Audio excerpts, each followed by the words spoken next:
aliyeshinda nafasi ya urais kamati ya Olympic Tanzania TOC, Leonard Tadeo Katonzi, ametangaza kujiuzuru nafasi hiyo aliyoshinda katika uchaguzi uliofanyika Julai 5, 2026. Katonzi amesema amefikia uamuzi huo baada ya kubaini kuwa baadhi ya vipengele vya katiba ya TOC vilikiukwa katika mchakato huo, hali ambayo imemfanya kuona hakuna sababu ya kuendelea na nafasi hiyo. Pia amesema uamuzi wake unatokana na msimamo wake wa kuheshimu katiba, taratibu na misingi ya uendeshaji wa kamati ya Olimpiki.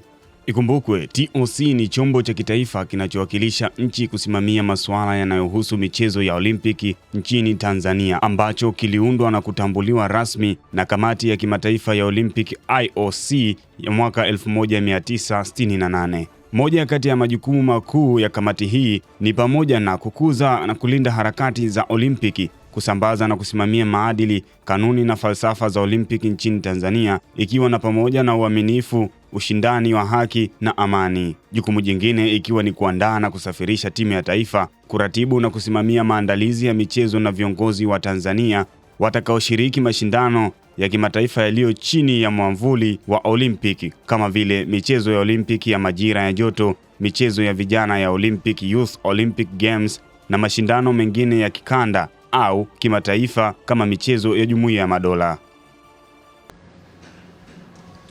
Viongozi wote waliochaguliwa tarehe 5 mwezi wa 7 26 si viongozi halali kutokana na kuchaguliwa nje ya masharti ya ibara ya 9 ya katiba ya TOC.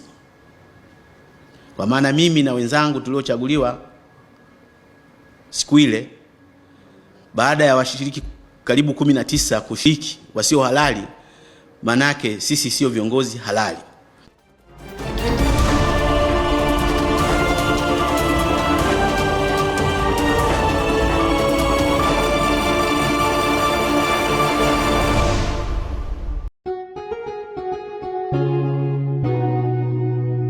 Kasako Media, tunaangazia maisha, tunaandika kesho.